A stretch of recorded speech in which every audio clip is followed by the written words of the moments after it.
Hi, my name is Pichai Zhang, and I'm the writer and director for Whispers of the Veil.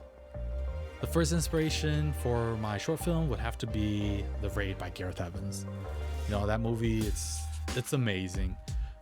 It's a simple story, and it's all shot in one location. However, it did it so beautifully. The choreography was amazing. The storytelling, the acting, the tension, the action, everything about it was so good.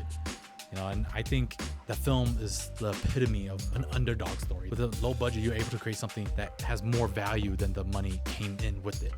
And that really inspired me to make this film. That I thought was too ambitious, where there's not enough money in the world to make it correct. But after watching The Raid and seeing how they were able to do it, it really inspired me to then chase my goals of making this film. The second inspiration would have to be Kodama by Brian Tang. It left me speechless. Honestly, it did everything just like The Raid, right? But it was also able to add in the Japanese folklore into it, and the combination of action and fantasy, that was mind-blowing. I loved how they did it, and it was just so inspiring to see another Asian creator, see value in our folklores and trying to put it into a modern cinematic twist that I'm trying to achieve with my stuff. So the last major influence is Jujutsu Kaisen. Honestly, that's the number one anime I'm watching right now. I love it. Super dope.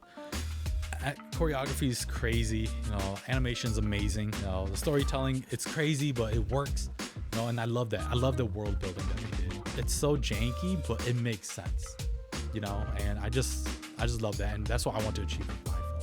I want to create this amazing new world that the mainstream media hasn't seen before, and I think that would be really cool. And honestly, Jujutsu Kaisen is just cool. It's just fun, so for me, I want to do that with my film too. Yeah, I would say those three were my biggest influences. If you've enjoyed those films as much as I do, please go over to my Seed&Spark page where you could follow and pledge to my project to see that come to life too, and hopefully be upon those grades as well. And if you can't pledge, don't worry about it. A follow and a support and a share goes a long way. So please head over there, and hopefully you'll be a part of the community that helps bring this to life. Thank you.